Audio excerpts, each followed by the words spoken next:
Good morning বন্ধুরা, তোমরা সবাই কেমন আছো? আশা করি খুব ভালো আছো। আমিও খুব ভালো আছি। এখন শরীরটা একটু ভালো আছে, তো আবার ব্লগটা স্টার্ট করলাম। আর সকাল থেকে কী করি সবই তোমাদের সামনে তুলে ধরবো। তো চলো,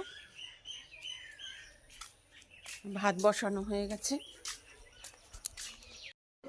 এই মাছ এনেছে, মাছটা ধোবো, ধুয়ে করব। এই যে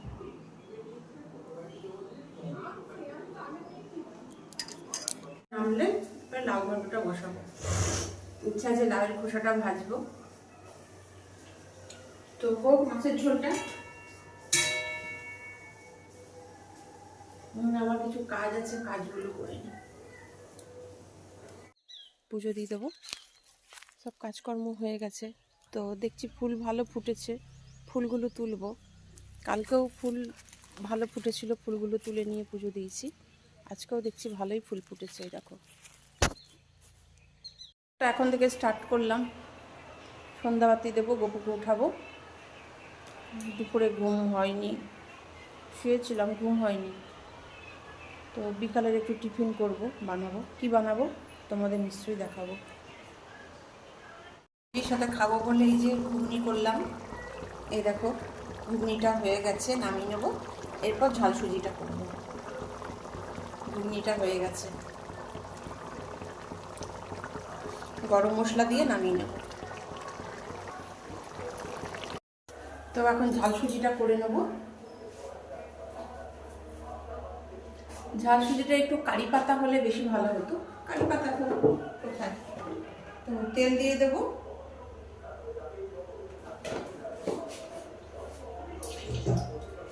এটাই ফোড়ন যাবে হচ্ছে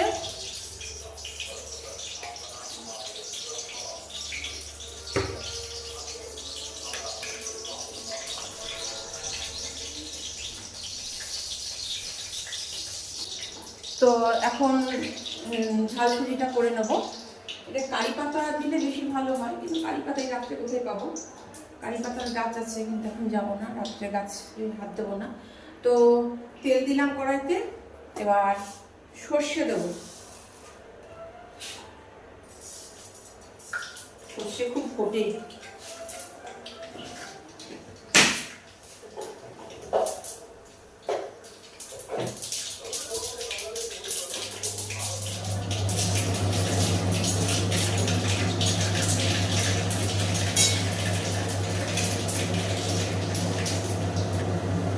তা সর্ষেটা পেঁয়াজটা ধোয়াই ছিল আমার, পেঁয়াজ আর কাঁচা লঙ্কা।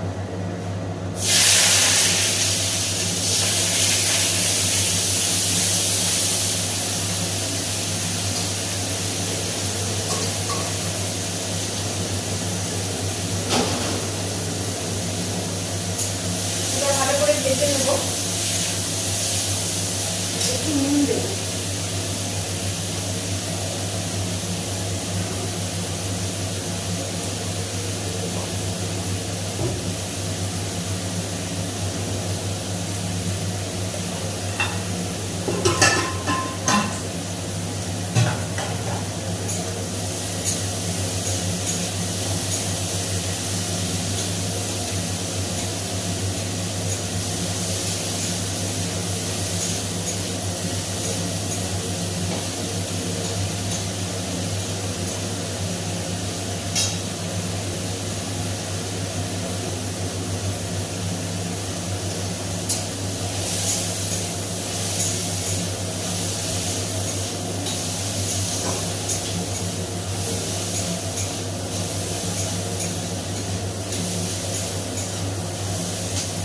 পেঁয়াজটা ভালো করে ভাজা হয়ে গেলে তারপরে,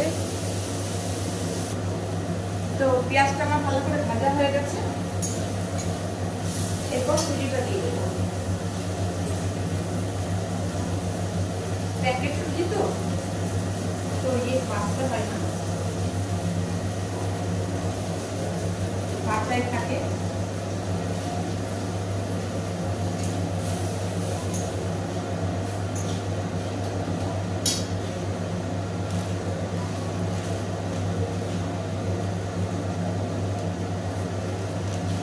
একটুখানি জল দেবো।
গেলাম, চলো দেখায় ঝাল সুজিটা কেমন হলো।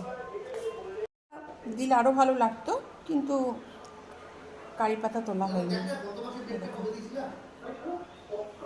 চলো সবাইকে দিয়ে দিই, সবাইকে দিয়ে দিই, আবার পরে আসছি। তো তখন সুজি আর ঘুগনি বানিয়েছিলাম, খেয়েছি, তো খিদে নেই, একদমই খিদে নেই। শ্বশুরমশাইয়ের খাওয়া হয়ে গেছে। তো আজকেও শ্বশুরমশাই তোমাদের সাথে কিছু কথা বলতে চান, তো চলো আমিও তোমাদের সাথে শুনে নিই। বন্ধুগণ, আমি আজকে আবার এসেছি কিছু বলবার জন্য। তোমরা কেমন আছো? ভালো আছো তো? হ্যাঁ, খাওয়া দাওয়া হয়েছে? আর খাওয়া দাওয়া করে নাও। আমার খাওয়া দাওয়া হয়ে গেছে, ওষুধপত্র খাওয়া হয়ে গেছে, এখন বসে আছি। কালকে বলেছিলাম আমার প্রমোশন হয়েছে, মানে ডবল প্রমোশন, আনন্দের খবর। ডবল প্রমোশন, আনন্দের খবর। এই নিয়ে আমার কর্মস্থলে অনেক কথাবার্তা হয়েছে। সবাই এসে আমাকে উৎসাহ দিয়েছে যে আমাদের মুখ রক্ষা করেছেন, আপনি আমাদের গর্ব, আপনি আমাদের গর্ব, আপনাকে আশীর্বাদ করি। একজন এসে বলছে আমাকে, আপনাকে আশীর্বাদ করি, আপনি আরো বড় হন, আপনি আমাদের আরো মুখ উজ্জ্বল করুন। আমরা যে কাজ করতে পারি নাই সেটা আপনি করে দেখিয়েছেন। আনন্দের খবর, আনন্দের খবর, আমাদের গর্ব। এই বলে এই চলতে লাগলো।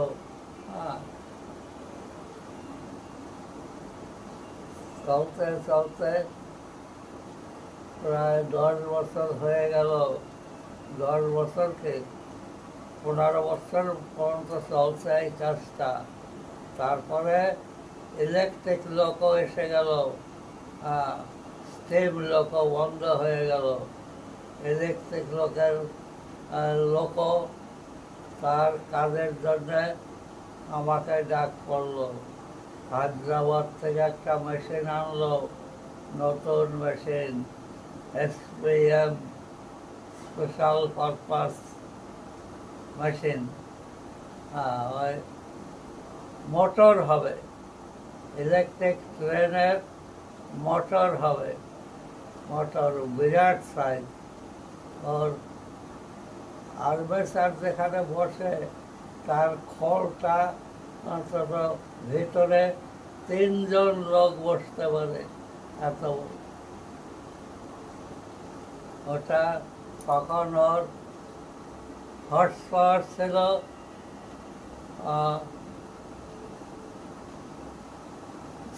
600 হর্স পাওয়ার।